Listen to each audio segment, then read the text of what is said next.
Hi everyone, welcome to WYC channel. My name is Rifad. As you guys can see, I finally got cleared up my beard and stuff like that. That's kind of a good feeling, I would say, because finally things are starting to open up over here. So it's kind of finally good to kind of go to the barber and get myself clean. So it's kind of fun. So it's finished the laziness, I would say. So yeah, let's jump into the video of this week. Is regarding the Livongo's quarterly earnings that they released.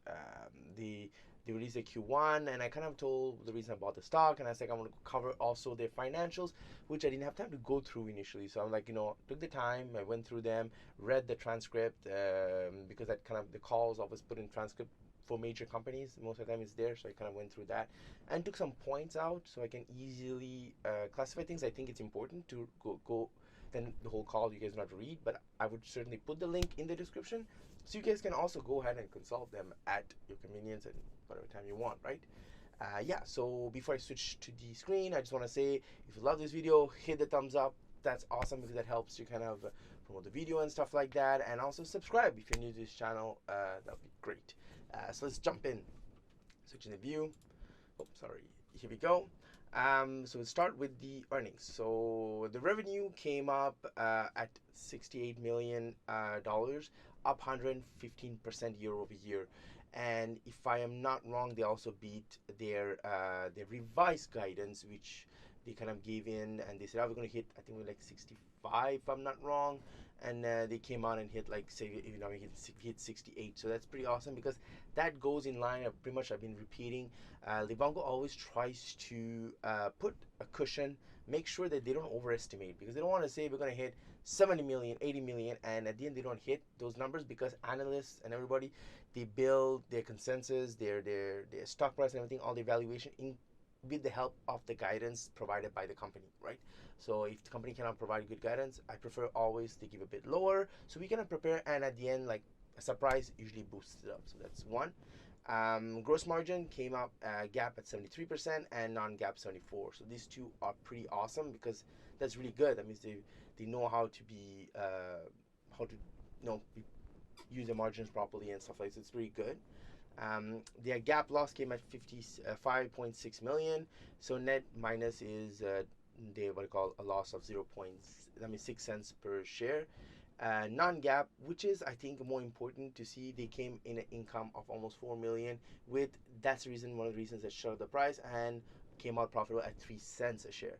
The reason I'm thinking non-GAAP is more important because GAAP is the standard of measurement, but they don't always apply to a company like Livongo because they don't even have certain stuff, but they have to put that in because of GAAP. So yes, and you can take, it's a good value to have the GAAP, but also the non-GAAP is a bit more interesting to have, and I think that's more important to focus, and that's the reason they shot up really high, because they came out profitable, which was not expected, right? That's kind of important. And so yeah, the adjusted EBITDA came at 3.8 million for the first quarter. Their diabetics also went up. So that's another, and also their clients went up 44% year over year, quarter over quarter, sorry. So that's another big up. And also their estimated value of contract is at 89 million, up from 48 million of first quarter of 2019. So the value, quickly just to recap, is they get a like example, they get a contract with a certain company, they kind of evaluate approximately how much they would gain out of the contract. So that's just to give out. That's another important thing. And quickly finishing with the forecast. The forecast for second quarter is around 73 million to 75 million, with adjusted EBITDA is around 2 million to 0. So that's another great thing and another up, I would say. And finally, finishing with the quarter for 2020. They expect a 70 to 78% growth range, of finishing with 290 to 303. And it's also upping the guidance, which they kind of gave initially, of 280 to 290. So they adjusted losses between 14 to 10 million. So that's not bad. They were expecting to be a loss, but they're driving. They're really focused on investing and growing the company, because they're more expecting into the second, like 2021, they're expecting to be profitable. That's their goal. So this year was just kind of investing in the market. I think with this current COVID COVID-19 situation and the world situation, I think it's important that they don't shy away. Because I think if they can turn the tap of investment, they will be profitable right now. But that's not the goal, because if you turn off the tap and sales and marketing, all that kind of stuff, you lose potential clients, because right now people are onboarding, people want your kind of service, so you got to be there. So, and you have the money to do it, so why don't you just push it? That's the reason they're doing it, and I like that. And they also up the guidance, and I think that also is also a cushion, because I honestly think they can even be higher than that. If the history stays the course, I think they will up it also. So quickly, now this is kind of points I kind of took out of their transcript. I just took their certain points I think is important, as per me, in my opinion. So I think that they were selected by the government. They got the Government Employee Health Association. So they're gonna cover up around to 2 million federal employees, retired, and their departments. So that is not launched. That is something important to know. It's not launched yet. It was kind of signed in the first quarter. There's a big highlight.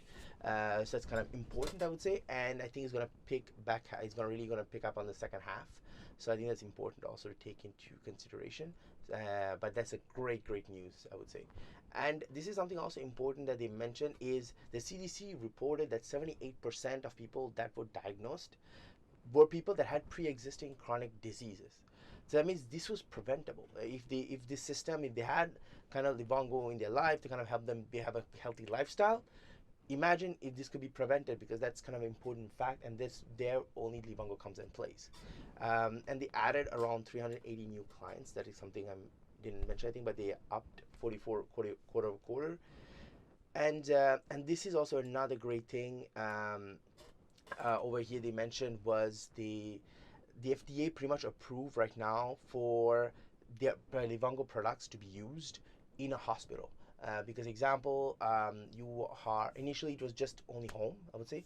Now it's allowed in the hospital, because a person, example, in the hospital for they got infected, and now they're in the hospital, but they have to take the diabetics test, but nurses have to go see them. But nurses right now, they're busy and they're bombarded, and they have pretty much other stuff to do than just to go and take the test. So empowering the patient in the hospital to do it himself gives relief on the stress of the health staff and everybody to focus on other stuff, and pretty much this way can do the test and everything. So this is a new market that opened up, so it's pretty good for them. But they kind of mentioned that they don't want to continuously stay on that, so but they're gonna make it profit. They're gonna what you call take advantage of the current way of like FDA saying yes. So this is and yeah, this is something they're going to do. They're going to separate what they call employers that enroll into their platform through a health plan, because sometimes, example, you sign a contract with, I don't know, Great West Life or stuff like that, or Blue, and like employers go into the Livongo ecosystem through Blue Cross example, and now they're gonna what they call separate them and gain, say like, oh, we got this much of clients but through them, but now they're with us, so it's like different metrics and different way of knowing. So doing that, they would have, like example, added technically 621 new clients for the first quarter instead of 380, sorry. That's important too. And what else we have here? Yeah, this is just pretty much an overview of how much diabetics and SaaS. I have this here, but I'm not gonna go through it. I think that's pretty much increased. Also, that's another good significant number and very good. So that's another thing also. Quickly, we're gonna go also on the like I pretty much mentioned 20 financials a bit, because the CFO started speaking. The aiming like now profitability for 2021, which is the aiming and they're trying to achieve, and I think they would certainly. I would be heavily doubt that they can't, even not earlier than that, but that's my opinion, I would say. Then they continue to plan, like I said, investing. They invest a lot in a lot of stuff this quarter, which would show in the expenses of the second half. That's something they mentioned too. Revenue guidance, pretty much talked about that, and What else? And this is something they okay. This is important. I want to mention too is quarter over quarter. That they call the numbers will not be as high as the first quarter because they have a cycle. The first, I think if I'm not wrong, the first and the second quarter stuff like that, they start onboarding, but the first quarter is the biggest. Then after it kind of dies in because they kind of have a cycle of like the sales cycle that they sign in, they kind of sign in, they kind of onboard, then it's kind of very it's a cycle, so it's like very vague, but it's like all pretty much the big clients get onboarded pretty much on the first quarter and some in the fourth and some in the second, but usually that's like mostly the biggest happen in the first. Yeah. This is something they asked a couple of questions, but what is important is right now governments are really pushing into telehealth. Federal governments are really pushing, and they want it. And now you're thinking is where does Livongo fit in all of this? Livongo is the preventive. Telehealth is like more like, oh, you have a problem, and they're like preventing. Because that's also important because prevention is as important as having a problem. So that's another thing. So I think that they kind of come in and like make the sandwich. So it's kind of a good thing also in the fact. Um, and these are the areas that they're investing in pretty much. They kind of ask the question and they're investing in sales and marketing and also into new markets ahead, and also they want to see into kind of what they do after pursuing and research and development. They're really focused on that to see add a new solution. So they're hiring extensively people to the R&D group. So they're really going to kind of position themselves for 2021 and go into new markets because I think now they're really focusing US. I think US is going to start saturating like maybe hopefully maybe like 2 years. I think they cannot keep on sustaining this growth, right? So they hit new markets, which is around the world. They can maybe go to Europe, Australia, China, so stuff like that. So that's kind of I think they kind of want to kind of see how they can expand through there. And this was another important thing they asked is because airlines and hospitality were hit hard with the current situation with the world and like the economy. So they're going to see is like how do they see it happen affecting them, and they said right now even employees were laying off people, they were keeping giving them benefits. They still have the benefits. They're still giving them the right to that, but so I think they are okay. But they do see like if the issue keeps on going further, it might have an impact. But they said that the forecast and the guidance that they provided took into account of that. That's pretty good. And also they have some clients that are direct client to Livongo. And then what they did was they gave them a discount pretty much to kind of keep on having buying stuff at a discounted rate. So that's another thing good. So yeah, that kind of resumes the whole thing. I'm really sorry I went a bit longer than I planned, but I think those are important to mention. So let's kind of switch view. So overall, my kind of guidance, I kind of gave it through reading through them. I think honestly, Livongo is well positioned. They're well managed. The revenue is growing. They are well positioned in the balance sheet. Pretty much, they have a lot of room to grow, and this is only coming out of one market. It is pretty much USA.